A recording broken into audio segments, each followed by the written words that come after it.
Canicule, les plans d'Orsan 2 et 3 doivent être maintenus dans les jours qui viennent, prévient Sébastien Lecornu, France Info.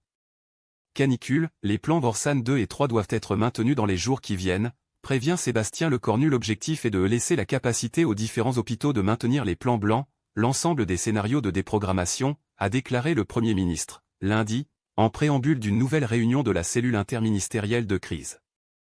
Publié le 29/06/2026 19h55, mis à jour le 29/06/2026 21h09. Temps de lecture, 1 minute. Le Premier ministre, Sébastien Lecornu, lors d'une conférence de presse, le 11 juin 2026 à Paris. Stéphane Desacutin, AFP. La canicule a pris fin mais les hôpitaux restent en alerte. Les plans d'Orsan 2 et 3 doivent être maintenus dans les jours qui viennent, a annoncé le Premier ministre, Sébastien Lecornu, lundi 29 juin, en préambule d'une nouvelle réunion de la cellule interministérielle de crise.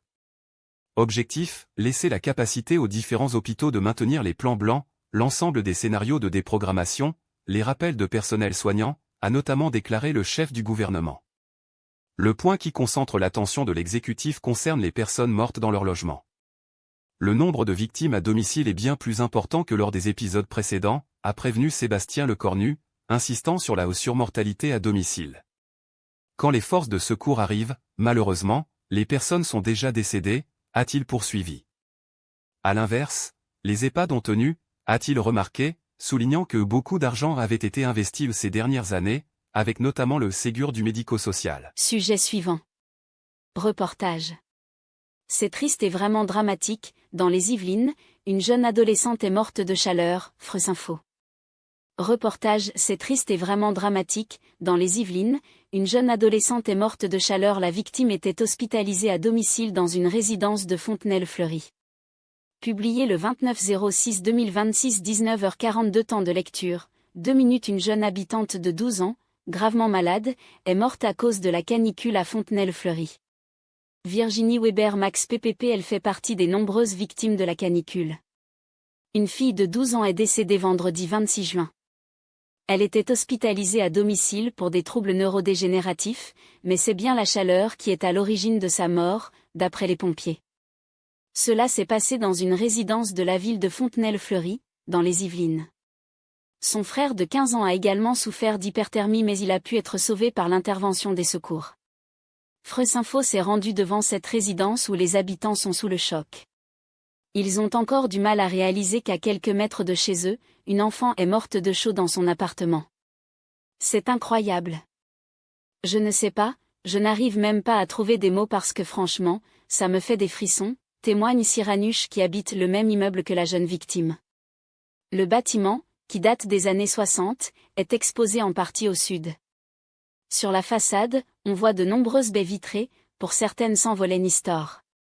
C'est pourquoi la chaleur de la semaine passée était insoutenable pour les résidents.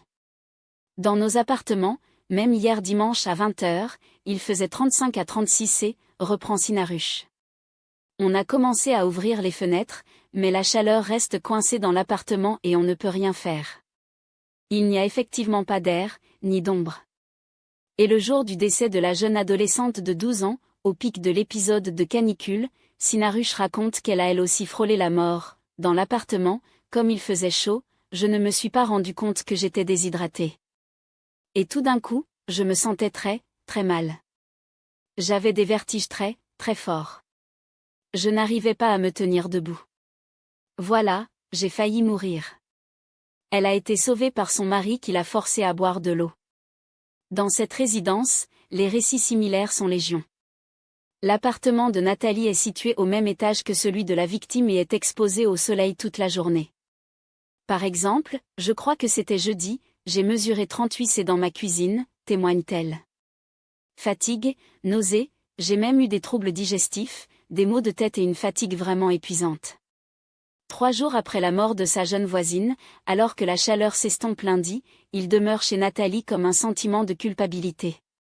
Qu'on ne soit pas capable encore, dans un pays comme le nôtre, de savoir que des voisins ont besoin de nous, aurais-tu besoin peut-être qu'on vienne les aider, leur apporter à boire, rester même tout simplement avec eux pour demander des nouvelles, se désole-t-elle.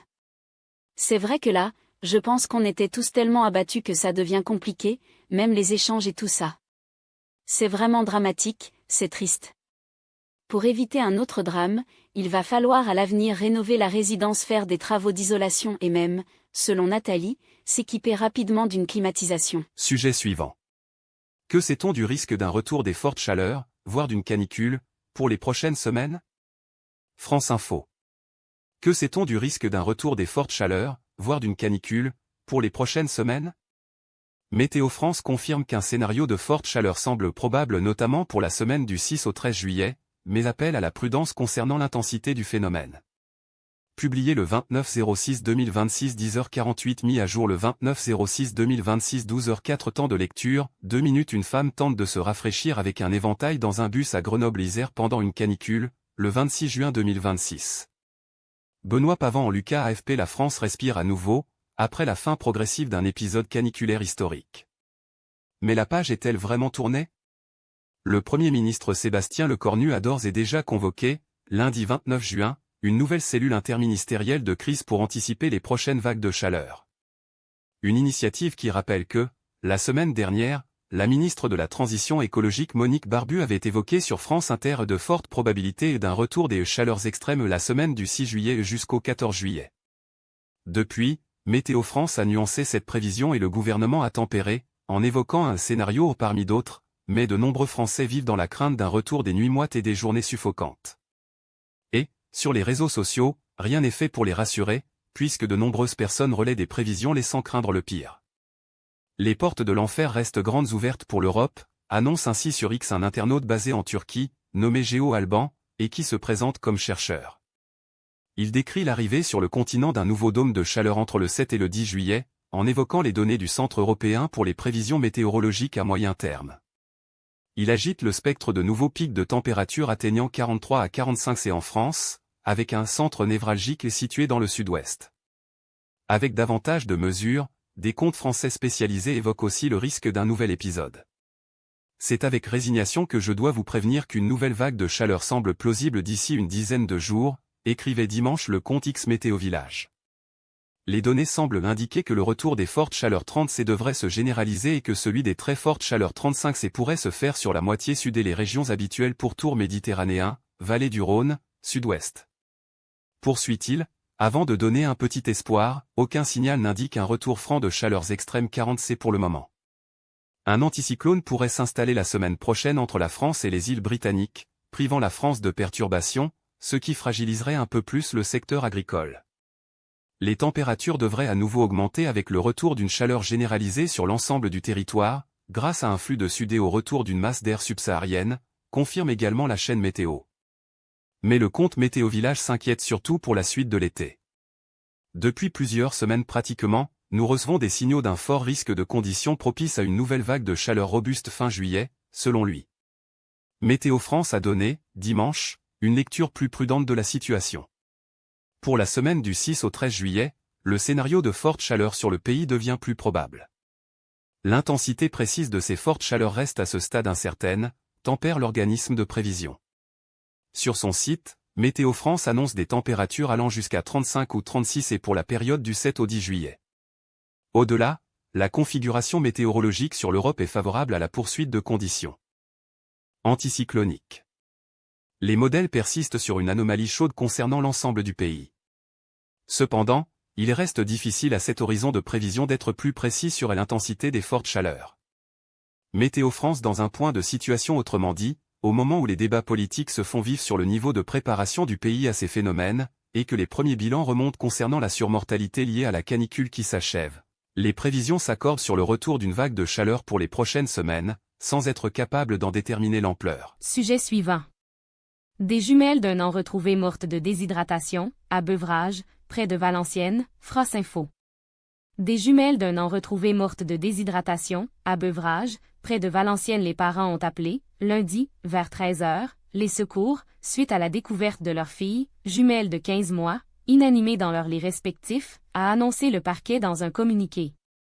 Publié le 29/06/2026 21h59. Temps de lecture. 1 minute. La maison de Beuvrages Nord où sont mortes les deux jumelles de 15 mois, le 29 juin 2026. Christophe Lefebvre Max PPP. Deux jumelles âgées d'1 an sont mortes de déshydratation à leur domicile familial, à Beuvrages, près de Valenciennes Nord, a appris France Télévisions de sources proches de l'enquête, lundi 29 juin. Les parents ont été placés en garde à vue. Les parents ont appelé, lundi, vers 13 h les secours, suite à la découverte de leur fille, jumelle de 15 mois, inanimée dans leurs lits respectifs, a écrit le parquet dans un communiqué lundi. Une autopsie est prévue mardi afin de déterminer les circonstances du décès des deux fillettes, explorant notamment le sujet d'une déshydratation en raison de la forte température relevée dans la chambre, a précisé le parquet. Notre commune est profondément bouleversée, a réagi sur Facebook le maire de Beuvrages, Ali Ben Yahya. Il s'agit d'une famille bien intégrée à la vie de notre commune. Les enfants de la fratrie sont scolarisés dans nos écoles, a ajouté l'élu. Après avoir longtemps vécu dans un logement collectif, la famille avait récemment accédé à une maison, avec le souhait d'offrir à ses enfants un cadre de vie propice à leur épanouissement, a-t-il relaté. Les parents, âgés de 35 ans et 32 ans, n'ont pas d'antécédents judiciaires et la famille ne faisait pas l'objet d'un suivi en assistance éducative selon le parquet de Valenciennes. Après plusieurs jours classés rouges pour canicule la semaine passée, le Nord est classé vert par Météo France, lundi, à la faveur d'une baisse des températures. Les très fortes chaleurs se cantonnent, temporairement, au midi méditerranéen, écrit le prévisionniste. Dans les maisons du lotissement où vit la famille des jumelles, toutes similaires avec 2 étages en briques et panneaux, il fait chaud, a expliqué à l'AFP Anissa, 19 ans, une voisine qui n'a pas voulu donner son nom. Quand je rentre dans ma chambre, même si j'ouvre le volet, il fait encore très chaud. La chaleur peut persister plusieurs dans les habitations. Le temps nécessaire pour rafraîchir les murs peut d'ailleurs varier du simple au double, selon les matériaux de votre habitation. Sujet suivant. Appel à témoignages. Rénovation thermique, achat de volets ou d'un climatiseur. Qu'avez-vous prévu pour faire face à une prochaine canicule? France Info. Appel à témoignages rénovation thermique, achat de volets ou d'un climatiseur. Qu'avez-vous prévu pour faire face à une prochaine canicule? Alors qu'un épisode s'achève et que d'autres menacent, France Info recherche le témoignage de lecteurs que les chaleurs extrêmes de ces dernières semaines ont convaincu d'agir pour ne plus souffrir autant à l'avenir. Publié le 29/06/2026 12h43 temps de lecture, 1 minute les balcons d'un immeuble résidentiel à Toulouse-Haute-Garonne au cours d'une canicule, le 25 juin 2026. Frédéric Chébé en Lucas AFP dans une semaine, un mois, un an. Sous l'effet du changement climatique provoqué par les activités humaines, de nouveaux épisodes caniculaires sont inévitables. Un scénario de forte chaleur est même probable dès la semaine du 6 juillet, a confirmé Météo France lundi 29 juin, rappelant cependant l'incertitude sur l'intensité du phénomène. Pour celles et ceux qui se remettent à peine de la canicule historique qui s'achève, revivre des températures dépassant les 40 C, en juillet ou plus tard, peut sembler presque insurmontable. Certains pensent donc désormais à s'adapter. Engager des travaux de rénovation thermique pour les années à venir, ou les demander à son propriétaire. Installer des volets et profiter des soldes pour investir dans un ventilateur de plafond ou un climatiseur à la maison ou au bureau. Ou encore prendre ses dispositions pour s'assurer que les enfants ou les seniors soient à l'abri des fortes chaleurs. Et peut-être même déménager dans une région plus fraîche. Si vous avez, vous aussi, été éprouvé par les températures extrêmes des derniers jours, comment comptez-vous faire face à un prochain événement caniculaire, à court ou à moyen terme?